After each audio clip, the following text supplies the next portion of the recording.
Hello students, welcome back to my channel solution with English. তোমাদের যদি আমার চ্যানেলটা ভালো লেগে থাকে তাহলে সাবস্ক্রাইব করো, আর আমার চ্যানেল থেকে এরকম আরও স্টাডি রিলেটেড ভিডিও পেতে চ্যানেলটা ফলো করে রেখো। দেখো পেজ নাম্বার 281-এর এর দাগের টিকগুলো বলে দিচ্ছে। নাম্বার 1-এ যে the last walk with Bapu was a stranger, বিতে পেনফুল, সিতে ফানি, ডিতে প্লেজেন্ট। আনসার তোমরা সবাই জানো, B painful.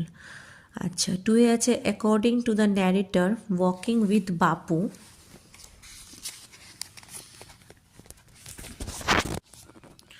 was a quite monotonous, B a usual matter, সিতে নট এ কমনপ্লেস অ্যাফেয়ার, ডিতে হলো নান অফ দিস। তাহলে আনসার কোনটা হবে?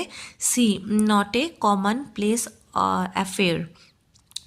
3 নাম্বার আছে while walking Bapu use to carry a, এতে হলো স্টিক, বিতে ফ্ল্যাগ, সিতে বুক অ্যান্ড ডিতে ব্যাগ। তো আনসার হবে এ, স্টিক।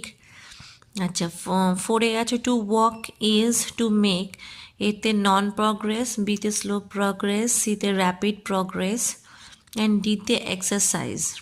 তো আনসার হলো বি, স্লো প্রগ্রেস।